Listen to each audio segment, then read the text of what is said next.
day 78 of 365 days of meditation. Today's practice I just wrapped up.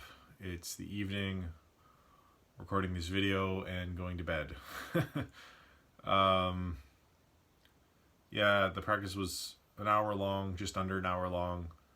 I did a guided meditation from the Joe Dispenza online course that I'm doing. I think I only have like 2 more modules left. The one I just completed was a meditation, and it wasn't dissimilar from some of the other meditations I've done of his. The beginning, he kind of did about a 5 to 10 minute, it's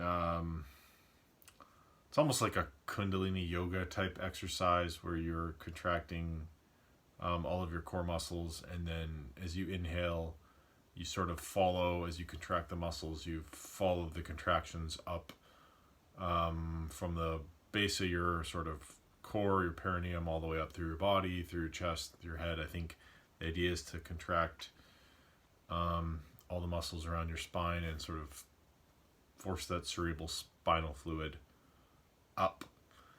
And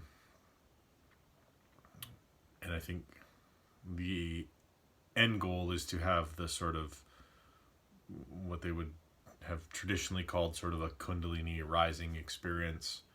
So anyway, yeah, that was about the first 10 minutes, 5-10 minutes. Then it went from there to basically the changing 2 beliefs and perceptions meditation that I've done multiple times in the past. So you do a body scan, you shift your awareness through various parts of your body, and you notice the sensation in your body, and then you sort of shift your focus to the sensation around your body or the space outside of your body. So you're sort of shifting between sort of interoception and exteroception, I guess. What's going on inside, and then imagining or projecting what's going on outside. From there, it's you kind of unfold into the darkness behind your eyes, into nothingness.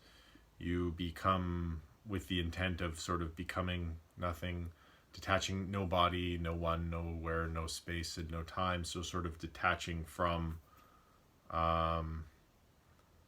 your senses and also your sense of time and your physical body.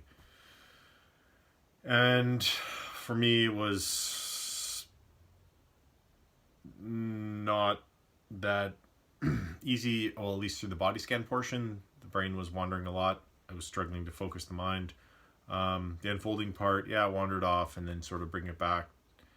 And then from there, you go into the 2 beliefs and perceptions. So the idea is you come up with a limiting belief that you currently hold, or something that you hold in your subconscious. So you got to kind of think about behaviors that you're doing that you don't want to do, and then what is the belief that's driving those behaviors beforehand.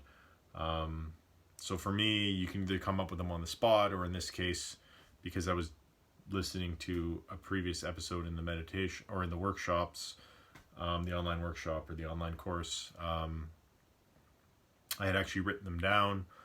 So the one limiting belief was that I cannot heal.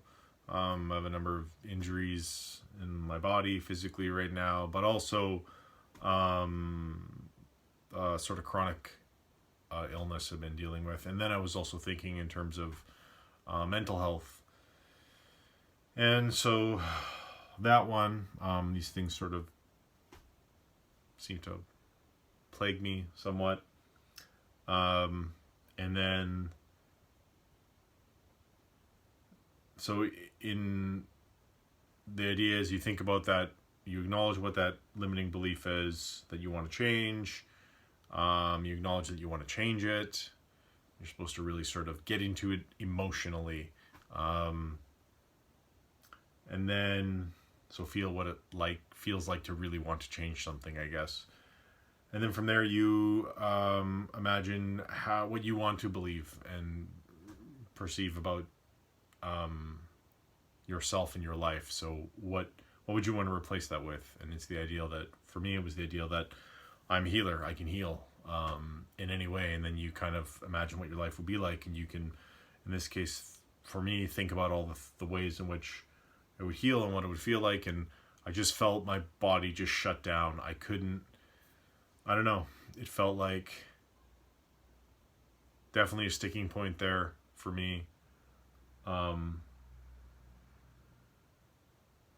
couldn't even, I just was I could feel myself rejecting, definitely not having any belief about the things that I was trying to believe.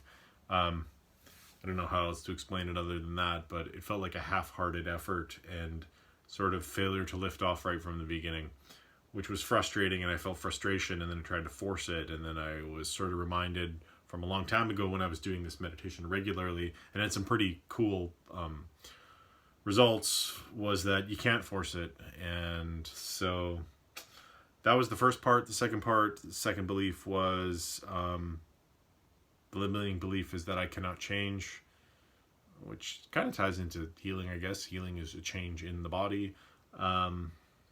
But yeah, so thought about that one, acknowledged that, what it would be like, the fact that I don't want to hold that belief anymore, what the new belief would be, which is, I can change, I'm constantly evolving, of a growth mindset, that sort of thing. And, I recognize that, even biologically, there's mass change occurring constantly, not just like neuroplasticity, but, at a cellular level, cells are constantly dividing, and, our actual physical body is not the same day to day. So at a cellular level even. So I kind of got into that one, and there's still some resistance, and it was a little bit frustrating. Felt a little bit of frustration. But it's not surprising. There's been a bit of negative. I've been noticing some deeper layers of negative chatter. It's kind of like you peel back a layer of an onion as you meditate, and then you go deeper, and then there's another layer, and you kind of start to notice it in your life.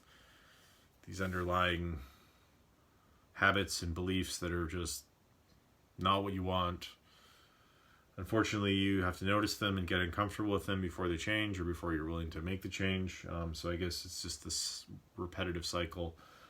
Peel back a layer and feel better, then start to feel uncomfortable as you find another layer, then peel that back and go again. And then the end of the meditation is just sort of acknowledging yourself, that your future will look, different than your past, that you'll learn from your past. Trying to think of what else there is. And then sort of giving gratitude for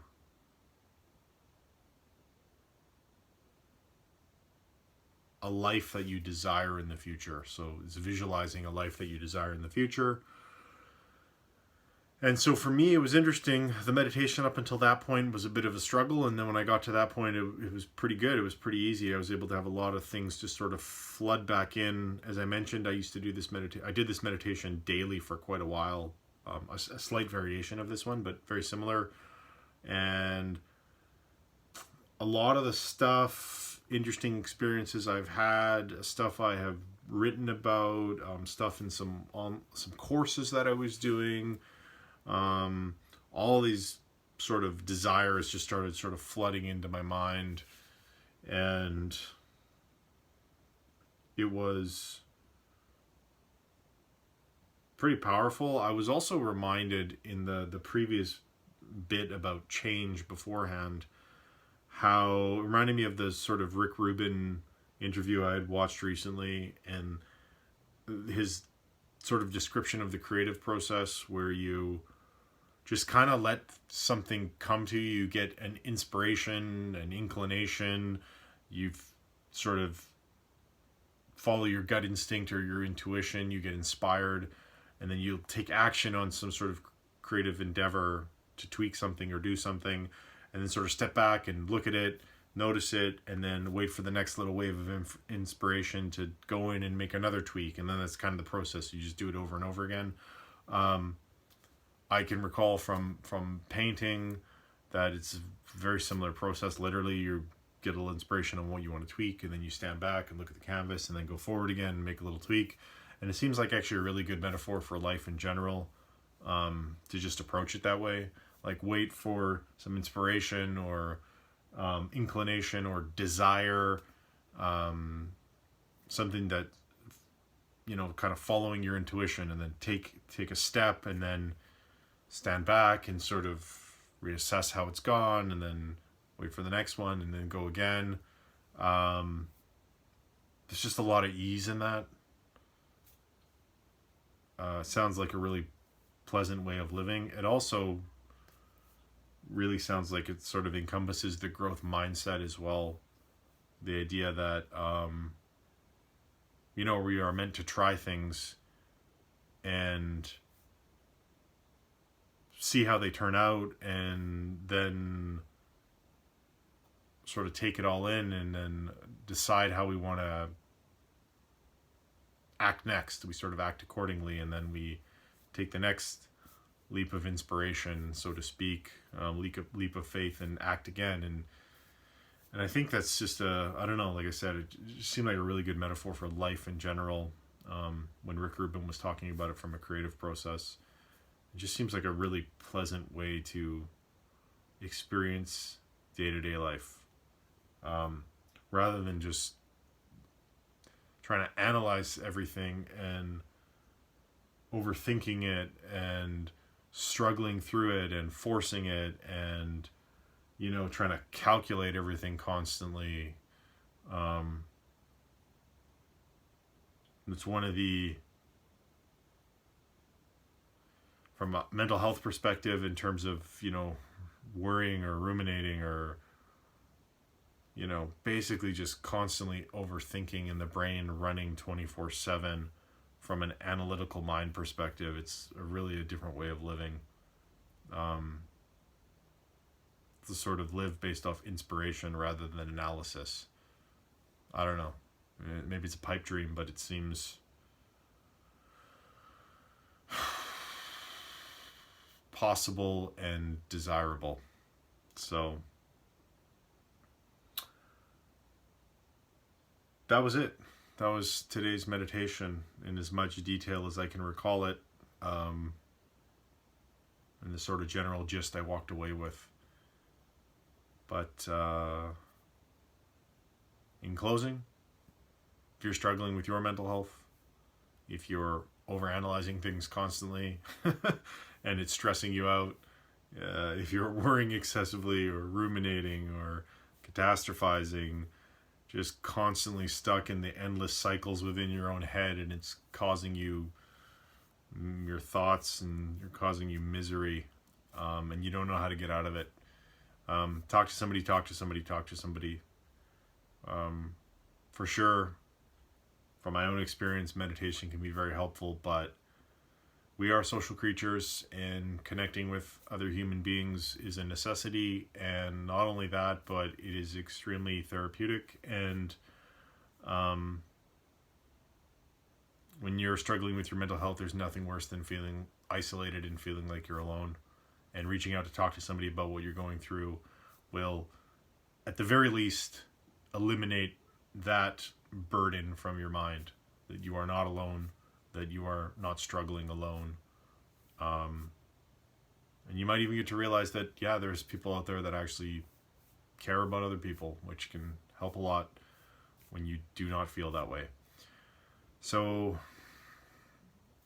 that's it.